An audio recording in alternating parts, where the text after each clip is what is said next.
뉴욕 증시 마감 코멘트 영상 보고 오셨습니다. 밤사이 나온 해외 뉴스 확인해보면서 전략 정비해보는 시간 유한타증권 유동원 본부장과 함께해봅니다. 어서 오세요, 본부장님. 안녕하십니까? 네, 밤사이 나온 해외 뉴스부터 화면을 통해 만나보시죠.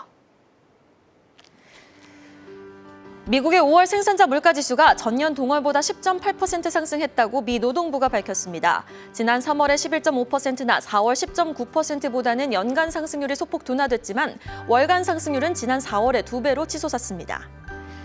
TD증권은 5월 CPI 지표와 기대 인플레이션이 고정되지 않을 수 있다는 신호를 보면서 연준이 6월 FOMC 회의에서 0.75%포인트 금리 인상에 나설 것이라고 예상했습니다. 외환정보업체 포렉스라이브는 중국 당국이 경기 부양을 위해 MLF 금리를 0.01%포인트 인하할 것으로 내다봤습니다. 이는 대출 우대 금리 1년물 인하로 이어질 가능성이 높다는 전망입니다. 유럽이 러시아산 가스 공급 압박에 따라 이스라엘에서 대안을 모색합니다. 이스라엘 측은 이집트를 통해 유럽에 더 많은 천연가스 수출을 진행하기 위한 협의가 지난 3월부터 있었다고 전했습니다. 아시아 주요 기업들의 지난 1분기 이익이 7개 분기 만에 처음으로 감소한 것으로 집계됐습니다.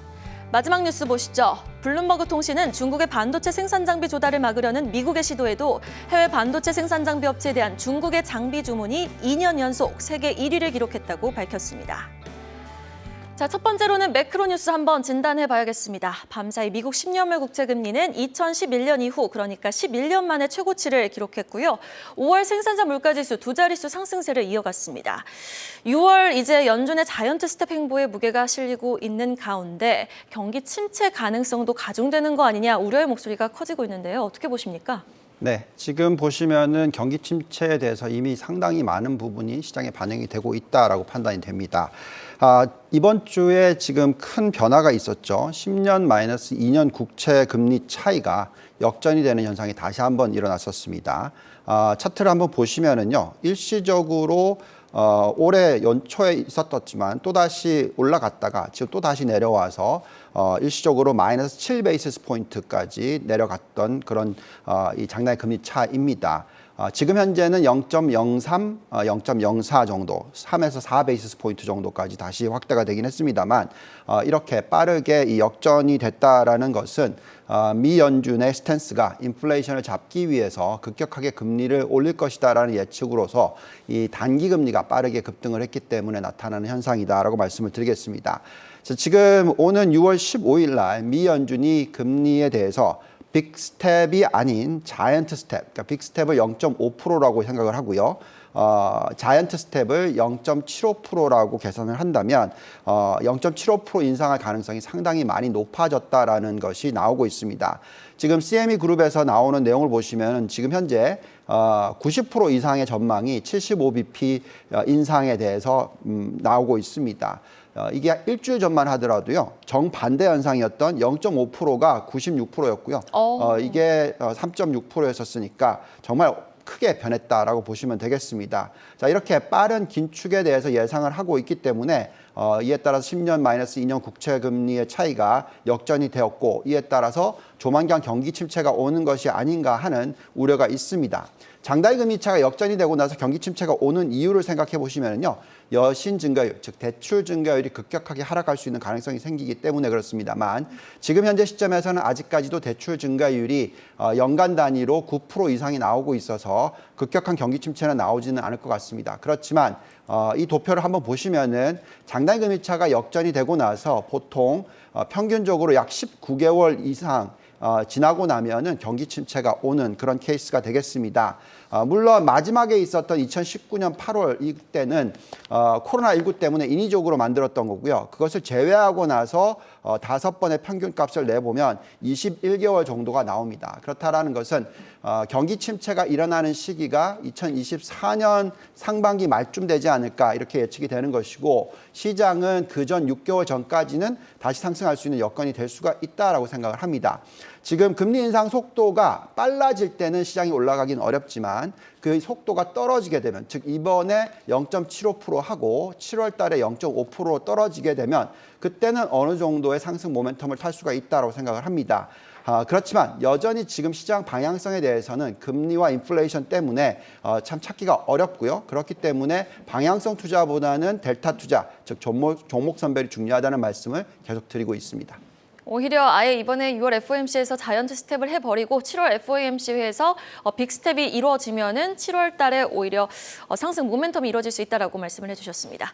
자, 두 번째 이슈 원자재로 넘어가 봅니다. 천연가스 가격의 변동성이 아주 극심한 구간인데요. 미국에선 폭락하고 있고 영국에서는 급등하고 있습니다. 가스 관련주 갖고 계신 분들 참 헷갈리실 구간인데 투자 전략 좀 어떻게 가져가는 게 좋을까요? 네. 자, 지금 미국의 천연가스 가격이 하루 만에 급락을 했습니다. 오히려 이런 숫자가 나오는 것은 미국의 인플레이션이 많이 낮아질 수가 있겠죠. 가스 가격 오른 것만 하더라도 지난달 인플레이션에 큰 영향을 미쳤습니다. 근데 지금 벌써 오늘 하루에 거의 18% 하락을 했습니다. 천연가스 미국 가격을 한번 보면서 말씀을 드려보면은요. 정말 올해 많이 올랐죠. 3달러 정도 수준에서 9.6달러까지 올라갔으니까 200% 이상 폭등을 했었고요. 그리고 나서 지금 떨어져서 7.2 정도 떨어졌으니까 고점 대비해서 약 30% 정도 20% 이상 하락을 하는 모습을 보여주고 있습니다. 여전히 연초 대비해서는 뭐 거의 2배 이상 올라간 상황이 되겠습니다. 자, 이렇게 나타나고 있는 이유는 지금 20개 주의 폭염주의보가 발령이 되면서 냉방에 필요한 전력 수요가 높아질 거다 하면서 급격하게 이 가격이 올라갔었지만 얼마 전에 이 텍사스주 프리포트의 LNG 터미널에서 폭발이 발생을 했습니다. 그렇기 때문에 수출 차질이 생겼고요. 여기서 거의 수출의 4분의 1을 감당하고 있기 때문에 3주 동안 문을 닫는다라는 것은 이 천연가스가 국내, 미국 내에 많이 공급이 될 수 있는 가능성이 높아진 것이 되겠습니다. 자, 그렇다 보니까 수급적으로서 이 재고를 채울 수 있는 그런 구간이 나타났고요.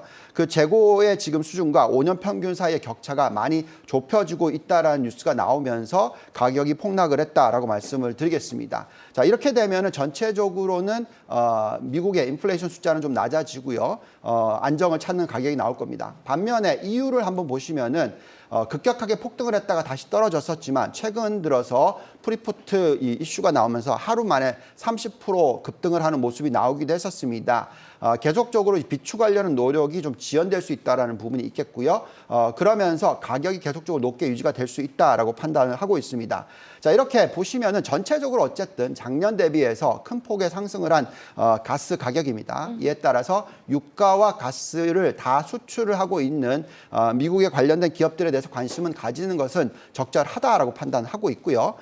지금 현재 우리가 들여다보는 대표적인 종목들을 보시면은 글로벌 포트폴리오의 약 10% 정도를 채울 필요는 있다라고 말씀을 드리고 있고 여기에 나와 있듯이 캄스톡 리소시스, 선코어 에너지, 옥시덴탈 페트롤리움, 한국의 S-오일, 쉐브론, 대번 에너지, 시니어 에너지 파트너스 이런 쪽에 대한 관심을 가져보시는 것이 적절하다는 말씀을 드리고 있습니다. 네, 에너지 업종 관련 매력도도 한번 짚어봤습니다. 마지막으로 전략 여쭤보도록 할게요. 델타 전략, 그리고 알파 전략이 여전히 유효하다라고 말씀해 주셨는데요. 전략 들어보죠. 네. 자, 앞으로 미국의 경기는 미국 은행권의 행보에 따라서 변화할 수가 있습니다. 뭐가 중요하냐면 은행권이 얼마나 대출을 계속적으로 적극적으로 하느냐 하는 부분이 중요하겠습니다. 지금 연시 증가율, 대출 증가율이 9%대 이렇게 나오고 있기 때문에 당분간 경기 침체가 바로 오기는 어렵다라고 생각을 합니다. 그리고 일시적으로 소비가 위축될 수 있기 때문에 아주 단기적인 축소가 일어날 수 있는데요. 장기적으로는 개인들의 펀더멘털이 워낙 튼튼하기 때문에 안정적인 수준이 유지가 될 거라고 예측을 하고 있습니다. 우리가 식센스 모델로 들여다보면 지금 미국 증시는 중립 정도로 판단을 하고 있고요. 그렇기 때문에 저평가 업종이라는 종목을 선별하는 작업이 굉장히 중요하다고 말씀을 드리겠습니다. 즉 이것이 바로 알파 전략이고요. 그렇지만 이 방향성 전략, 그러니까 델타 전략이라고 얘기하죠. 시장의 방향성에 대해서는 참 찾기가 어려운 부분이 그만큼 인플레이션 수치와 금리 인상 속도에 따라서 시장의 방향성이 변할 수가 있기 때문에 그렇습니다.